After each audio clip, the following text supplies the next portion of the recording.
You're watching Talking Points, a focus on the political scene in Lubbock and across the South Plains. And welcome back. Here's a look at some of the political headlines of the past week. Construction will begin soon since voters approved the $420 million Cooper ISD bond, a third middle school, sixth elementary school, second high school on the way, as well as some updates to existing campuses. But when you voted on this, did you see the language on the ballot items saying this is a tax increase? Cooper officials say they had to put that there because of state election law. But with 45% growth expected there over the next decade, Superintendent Keith Bryant says taxes will not increase because of this bond. The ballot says one thing, the district is saying another. All I would encourage voters to do is to go back and look at their property tax rate the last 2 years and see what's happened. And then look at it again next year and see if we're true to our word that we're lowering the tax rate again. And they'll see that the bond did pass, and yet we were able to lower the tax rate. Basically saying more people and businesses moving to the district paying taxes at this rate pays for the bond. And as we speak, the Texas Senate has yet to act on a watered-down version of the so-called election integrity bill that passed after a marathon overnight debate in the House. 18 amendments made it into the House version, and both sides essentially rewrote some of the bill in the middle of the night.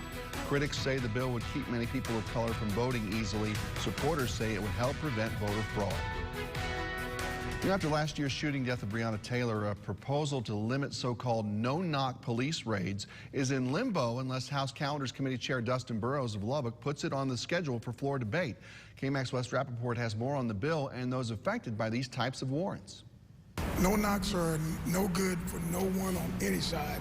Garrett Galloway blames a no-knock warrant for his brother Marvin Guy shooting a Killeen police officer during a 2014 raid. Guy is awaiting trial, charged with the murder of Detective Charles Dinwiddie. It puts lives in jeopardy of the law enforcement as well as the personnel that's on the other side. State Representative Jasmine Crockett, a Democrat from Dallas, filed Breonna's Law. It's named for the woman killed last year when her boyfriend exchanged gunfire with Kentucky law enforcement during a no-knock raid. We've heard a lot about Breonna, but we've got many Texans that have been affected in a negative way. Her House bill would set new rules for serving no-knock warrants. Law enforcement would have to be clearly identified and in uniform with body camera activated. It could only be for a violent offense, and it would force officers to execute the no-knock warrant between 6 a.m. and 10 p.m. It also tightens the rules on who can issue the warrant. The Combined Law Enforcement Associations of Texas opposes the bill, but says it's working with the author. Some have been concerned about the fact that we don't want non-licensed attorneys to sign off, but it's not been a deal breaker. Crockett says the raid timing was also a point of concern for some, but she says she's been able to iron out differences to gain bipartisan support. In Austin, Wes Rappaport, KAMC News. All right, and we're back now with 5 more good minutes with our friend Reggie Dial from the 100 Black Men of West Texas. Just back from a little lobbying trip to Austin. We've been asking about how that goes from just a regular standpoint of doing it. Now we want to talk about your priorities. Of course, you talk about #1 priority being the George Floyd Act. Yes, sir. I know the bigger sort of omnibus George Floyd Act was at last word had gotten out of committee. On the Senate side, though, there were some pieces of it that went through. They voted to require that officers intervene if some illegal force is being used, and they're restricting police chokeholds. Yes. Good move on your part. Was that something you guys were talking about? That was something that we definitely pushed. We definitely pushed that because of again, accountability. You know, holding your fellow officer accountable for their actions. If you deem to see that those actions are not warranted, you know, if you see that the young man or the gentleman is already in good, he's not causing any more problems, right, and you're still doing, you know, no, you know, no more of that stuff. And so I think that what we had the opportunity to witness, you know, with the SB 68, with Senator West and Senator Miles that wrote those. I think that was it was great for us to see that and be there at that moment to see that pass. It was a celebratory moment when it passed. Everybody was happy. So you guys were right there when all this is happening. Always right there. Yeah. That's got to be a good feeling, though, that something that you're working for is getting to the finish line. It may not be everything you want, but it's a step forward.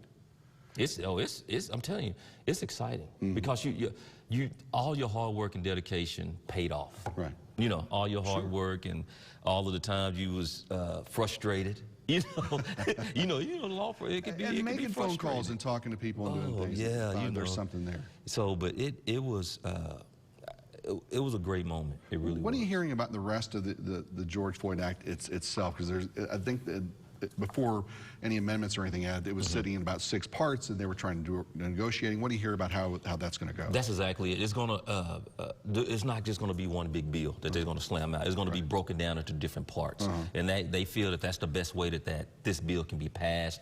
This bill can be sent to the governor's desk, is if it's broken down into parts. And that's why I think that specific SB 68 was so important, because that was one part of it that that got passed, and then the House bill 829, the Disciplinary Matrix Act, and so those are little pieces to the puzzle. And some movement on bail reform as well this week. House Bill 20 is talking about using a risk assessment tool for bail decisions. Basically, the ability to lessen bail a little easier for folks who may not be in there for violent crimes or things of that nature. A lot of language had to change, though, to get it passed in the Senate. Is something like that something that the 100 Black men are interested in and moving forward? Yes, because it definitely affects the minority community, a lot of the times, because a lot of times a lot of people in the minority community are not able to make that bail, make that bail money. And if you do make the bail money, you find yourself in a cycle because you're not able to make the payments. You're not able to make the payments, you get a warrant for your arrest. And you get a warrant for your arrest, you go to jail. You're back in the cycle. Here we go. So it's repetitive, and so we have to figure out a way to stop that part of it, There are people out there who will look at this, though, on the surface and say they're just anti-police. And I know that that's not you, that you guys have actually partnered with police here in Lubbock on some occasions. But how do you get past that perception with some people? It's just common sense. It's just common sense laws. It's just treating people equally. It's like playing with when you was a kid in kindergarten, playing with whoever was in the sandbox. It didn't matter who was there. It didn't matter what color you were. You were just out there playing. So I think these are just common sense laws, common sense initiatives that we're trying to put together. That's all. We're definitely not bashing the police, but we know that there are some corrective items that can be put forth to help better the police. That's all it is. That's all it is. And like you said, the 100 Black men in West Texas have partnered up with the Lubbock Police Academy and helped them out on. I recorded a PSA, for the Lubbock Police Academy, and so we want to make sure that everybody is well represented.